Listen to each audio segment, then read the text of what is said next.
Thank you so much, and it's a pleasure and a privilege to be back in Singapore. I had a short flight over from Chicago, just 24 hours.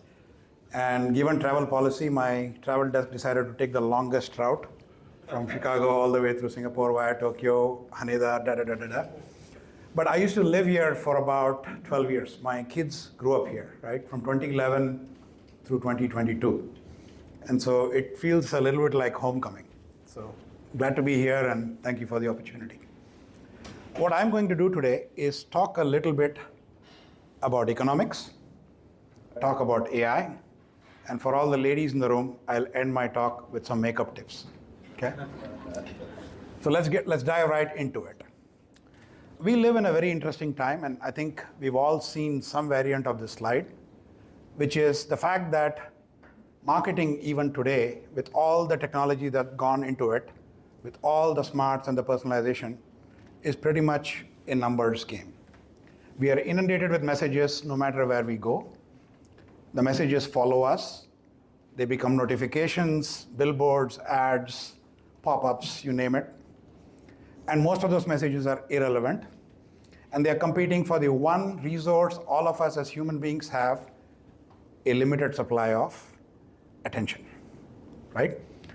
And so this is only going to get worse in the AI economy, because more and more these messages are going to be generated by bots. And the whole idea of this economy is, how do I get your eyeballs? How do I get eyeballs and hope that they result in transactions? So as a result, ad fatigue, message fatigue has set in. So this is an Optimove customer marketing fatigue report. And there are 3 stats from here that I want to present to this audience. I think we all know this, but the data confirms that.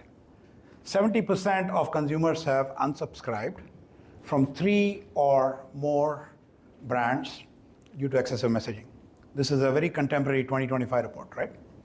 But those same consumers respond very well, almost half, if the messages that they receive are personalized.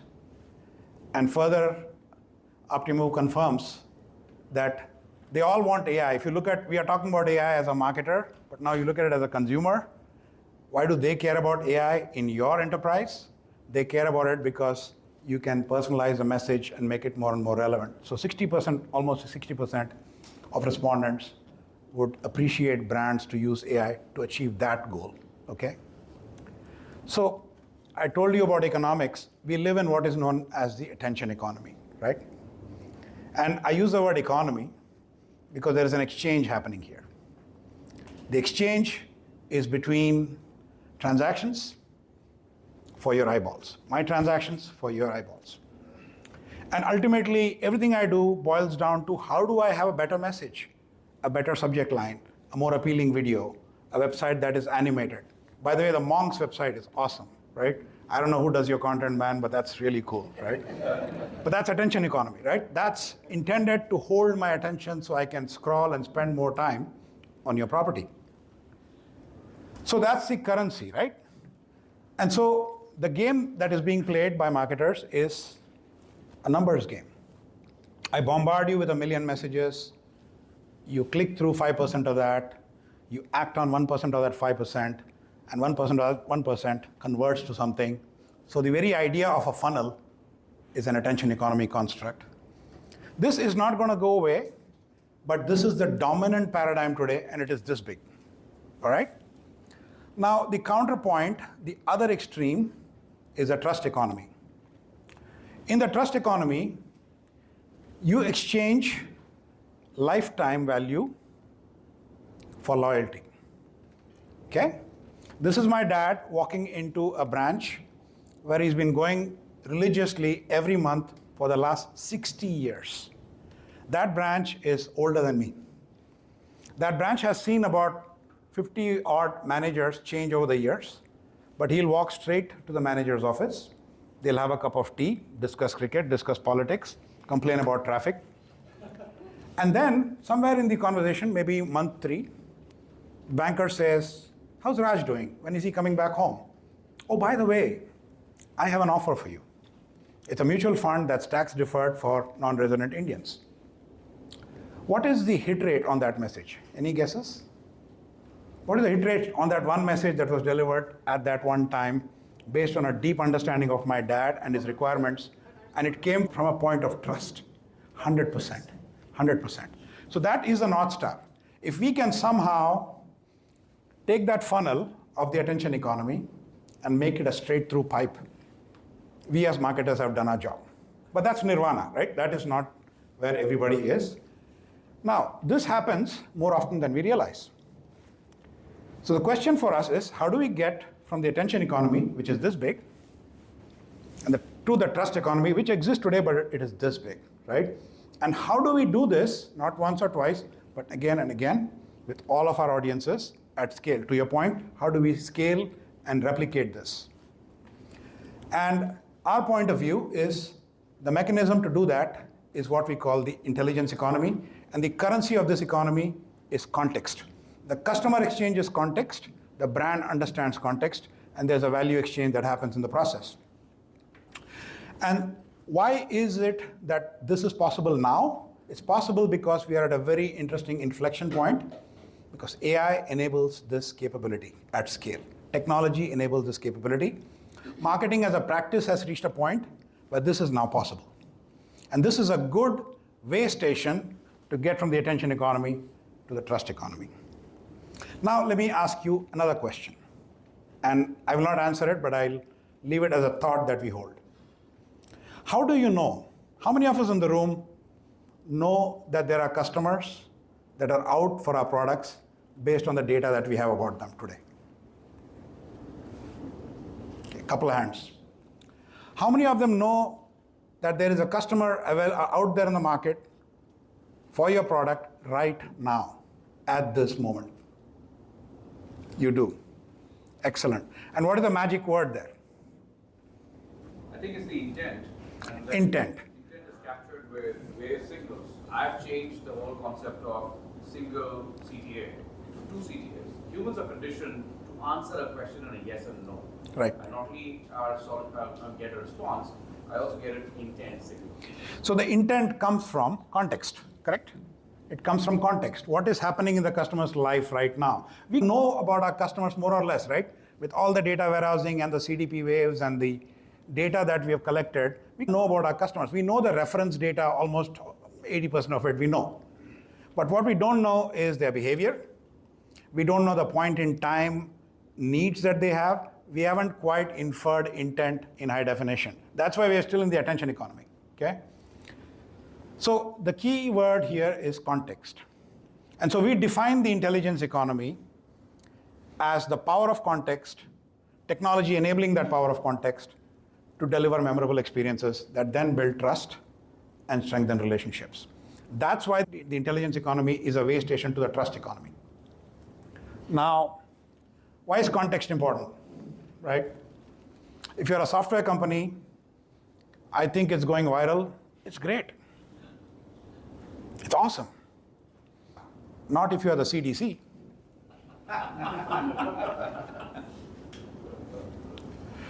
If you're my son on summer holiday at home, 10 hours stooped. If he's working in the office, right now he's doing an internship at Capital One, it's too long. Same guy at his gaming table. That's too short, Mom, don't bug me, I'm home for the holidays. If you're Don Draper, am I finished? Bad question, right? Loaded question. Could lead to a situationship. Am I finished with my dinner? Can I please get you the bill, sir? Context, right? It all makes sense. So the power is context, context leading to intent enabling that deep understanding of the customer. So what are the ingredients of the intelligence economy?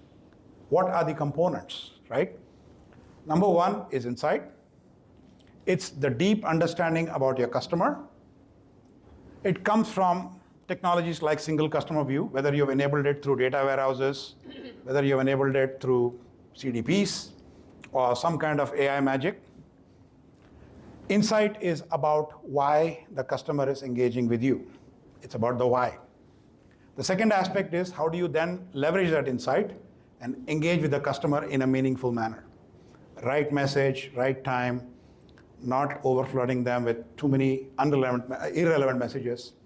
That's the omni-channel messaging. There are technologies to do that. There are processes to do that.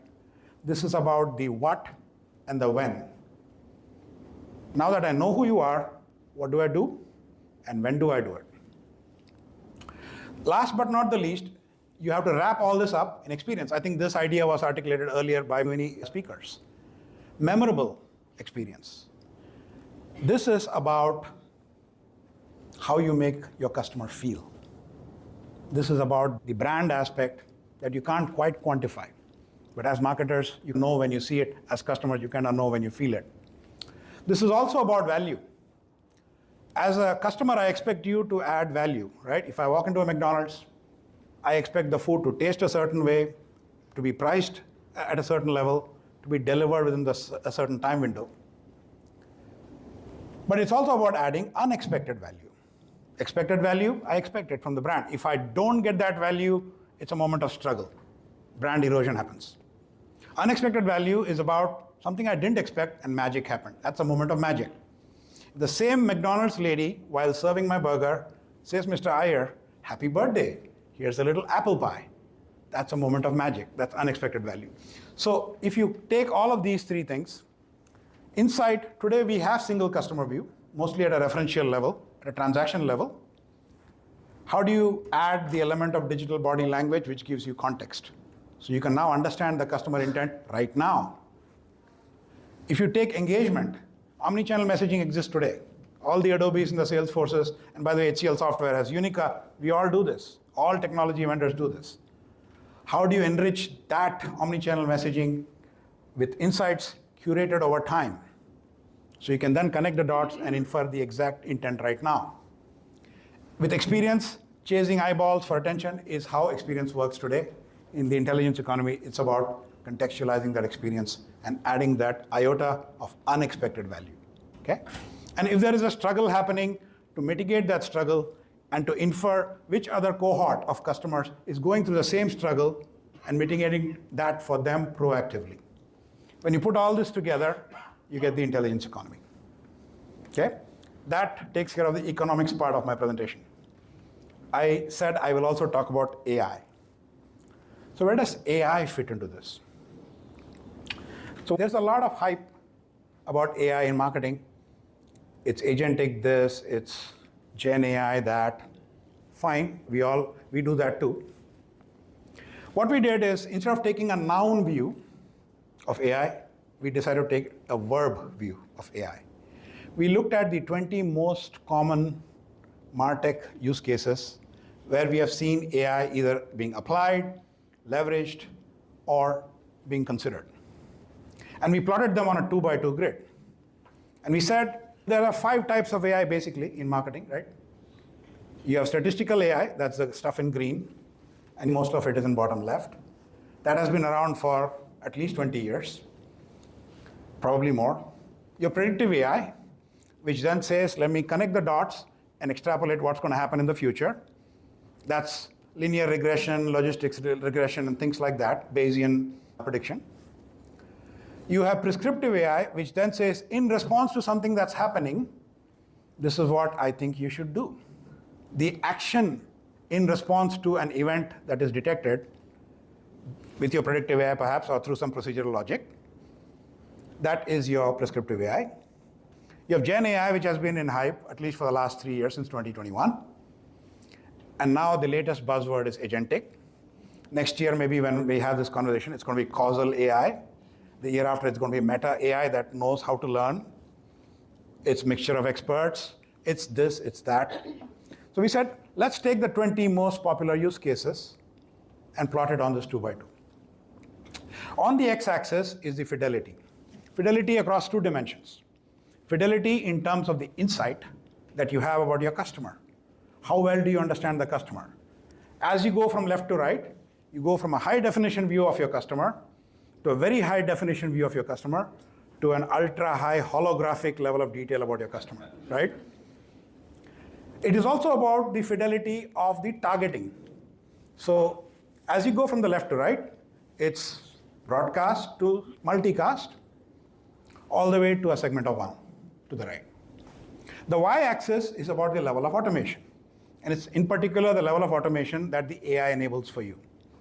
And as you go from the bottom to the top, it's human in the loop AI at the very bottom. As you go to the middle, it becomes human on the loop. So the human controls, but the AI does much of the work for you. As you go to the very top, it's human out of the loop, fully autonomous AI. And what we learned when we did this prediction, we went through an elaborate exercise creating this grid. It looks very simple, but a lot of work went into it, is you actually don't need to be at the top right to get value. We've been conditioned, right? Top right, good. Bottom left, bad.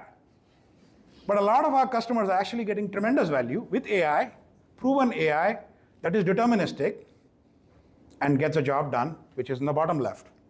So if you look at traditional stuff like dynamic segmentation or behavioral analytics or even campaign performance analytics, that's traditional statistic AI, right?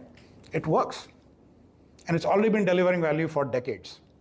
And as you go to the top, all the way to multi-agent collaboration, it gets more and more speculative. To your point, a lot of vendors have a lot of hype, but agentic AI essentially builds on the previous generations of AI, right? If you look at what an agentic AI needs to do, 5 things, right? An agent needs to be able to sense their environment, right? What's going on? That can be a signal, an event, it can be a prompt, it can be a number of things. It can be a change happening somewhere in the system. Based on that signal, to actually infer why and what is going on. So infer. Based on that inference, make a decision.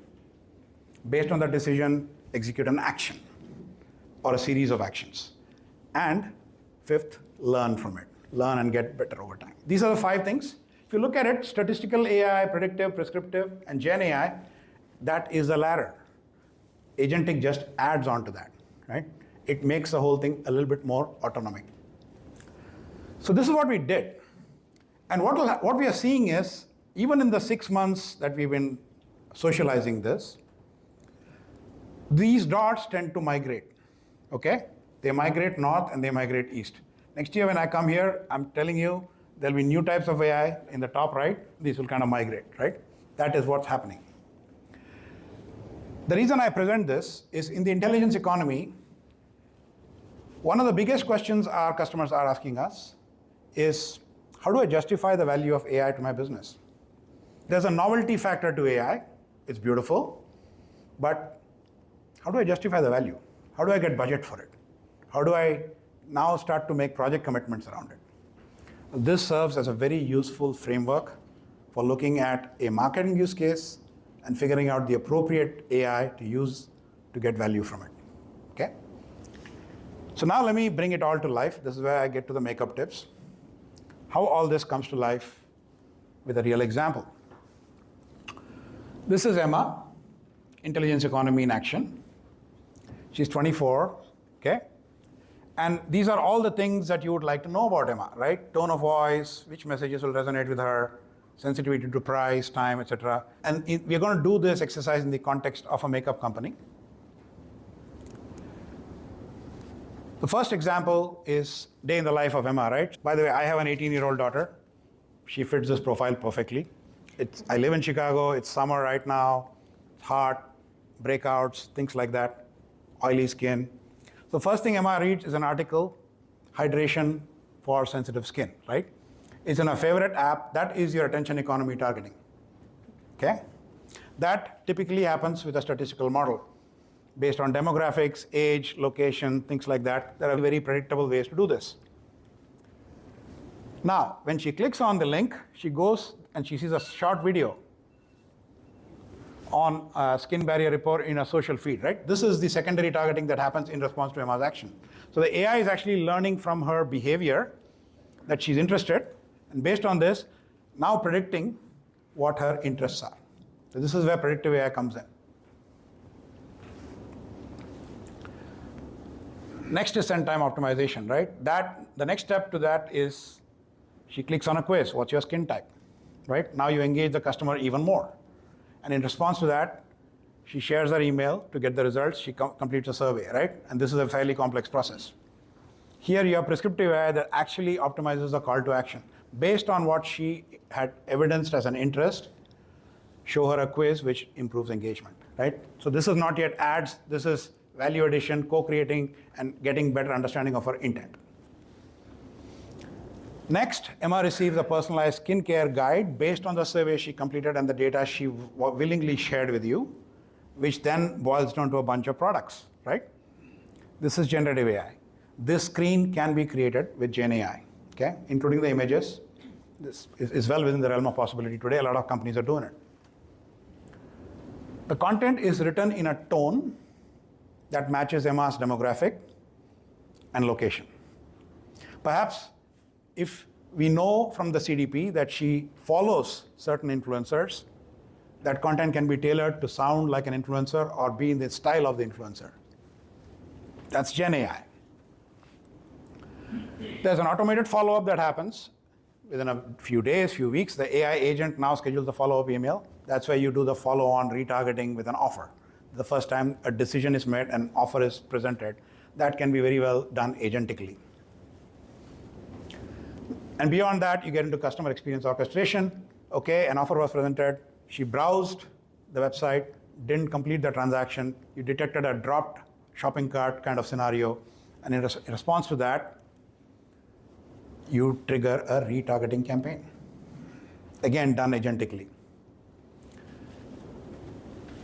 Further discounts are offered based on, again, the fact that she has now spent a lot of time on certain products.